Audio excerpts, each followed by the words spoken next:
We call upon His Excellency Shri Thawar Chand Gehlot, Governor of Karnataka, to address the gathering.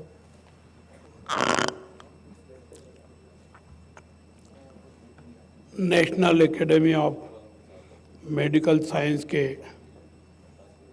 इस वार्षिक सम्मेलन एवं convocation में मंच पर उपस्थित विज्ञान एवं प्रौद्योगिकी केंद्रीय राज्य मंत्री स्वतंत्र प्रभार आदरणीय डॉक्टर जितेंद्र सिंह जी, स्वास्थ्य एवं परिवार कल्याण केंद्रीय राज्य मंत्री आदरणीय प्रोफेसर SP सिंह बघेल साहब, National Academy of Medical Sciences के अध्यक्ष डॉक्टर शिव कुमार जी सरीन साहब एवं निर्वाचित अध्यक्ष doctor Digambar Behera ji, Ramaiah University of Applied Science के chancellor doctor Jayaram ji, professor vice chancellor doctor OP Kharbanda ji, conference के सम्माननीय प्रतिभागीगण, विश्वविद्यालय परिवार के समस्त सदस्यगण,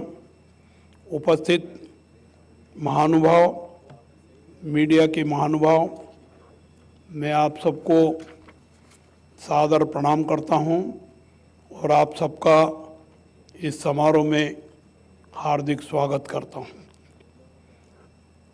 पिछले टाइम भी मुझे इस संस्थान में आने का निमंत्रण मिला था, पर मैं कर्नाटक राज्य के बाहर होने के कारण उसमें नहीं आ पाया था। आज आप सब लोगों के बीच में आकर के मैं अत्यधिक प्रसन्न हूँ। मुझे इस बात की भी प्रसन्नता है कि आज मेरे अपने सहयोगी साथियों से जो मंत्री के रूप में यहाँ विराजमान है, उनसे मिलने का अवसर मिला। इस सम्मेलन एवं कन्वोकेशन के आयोजन हेतु रामैया मेडिकल कॉलेज के समस्त पदाधिकारियों और सदस्यों को बधाई एवं शुभकामनाएं देता हूं। प्रसिद्ध शिक्षाविद और दूरदर्शी उद्योगपति डॉक्टर MS रामैया जी ने देश की आज़ादी के बाद महसूस किया कि देश की सामाजिक, राजनीतिक और आर्थिक इमारत को शिक्षा के ठोस आधार पर खड़ा करने की आवश्यकता है। इस उद्देश्य को ध्यान में रखकर उन्होंने गोकुला एजुकेशन फाउंडेशन की स्थापना की और इसके तत्वावधान में निजी स्व वित्त पोषित तकनीकी एवं चिकित्सा शिक्षा के क्षेत्र में सार्थक प्रयास किए।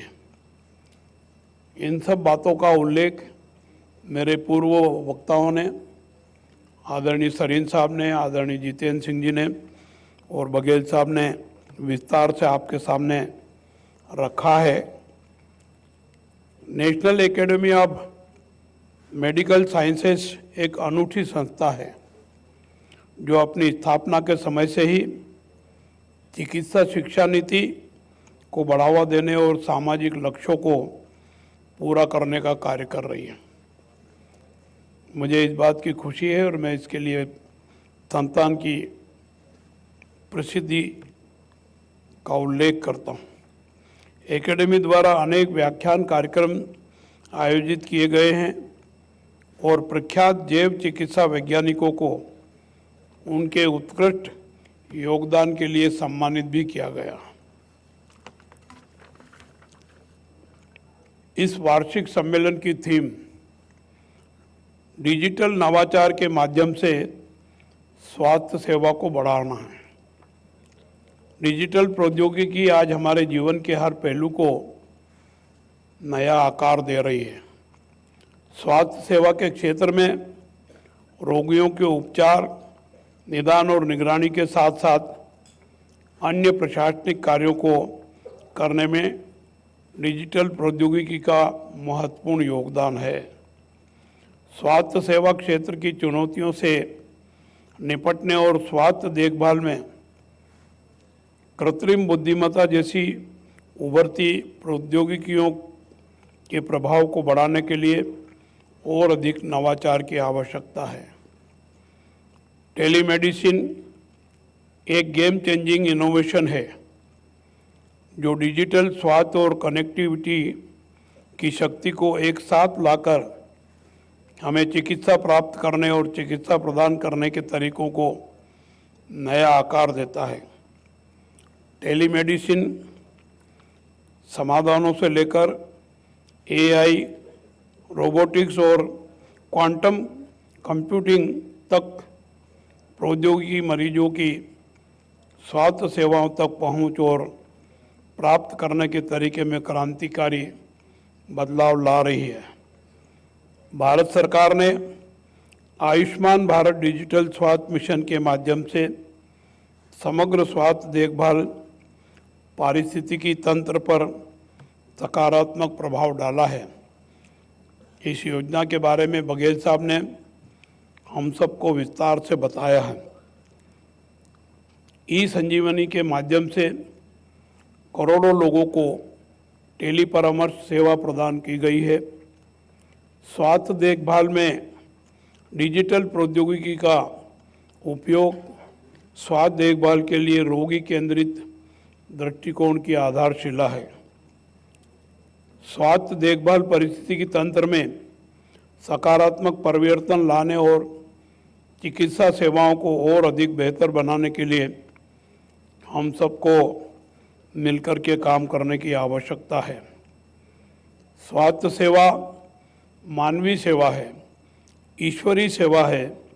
आप इस सेवा कार्य को सफलतापूर्वक करते रहें और सम्मान प्राप्त करने की दिशा में अग्रसर होते रहें।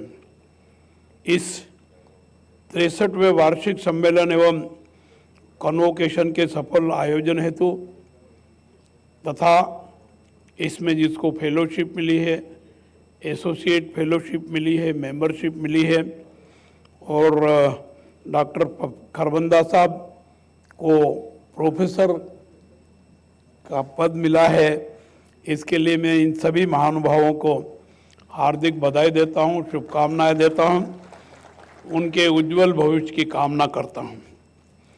आज़ादी के 76 साल हमने पूरे कर लिए और 75 वर्ष की वर्षगांठ भी हमने मनाई। आने वाले 24 वर्ष आज़ादी के 100 साल पूरे होने वाले हैं। आज़ादी के दीवानों ने जब महसूस किया था कि देश आज़ाद होगा, फिर से सोने की चिड़िया बनेगा, विश्वगुरु कहलाएगा और हम विकसित राष्ट्र की श्रेणी में अग्रिम पंक्ति में होंगे। आने वाले 24 वर्ष हम सब लोगों के लिए अमृत काल के रूप में एक अवसर है।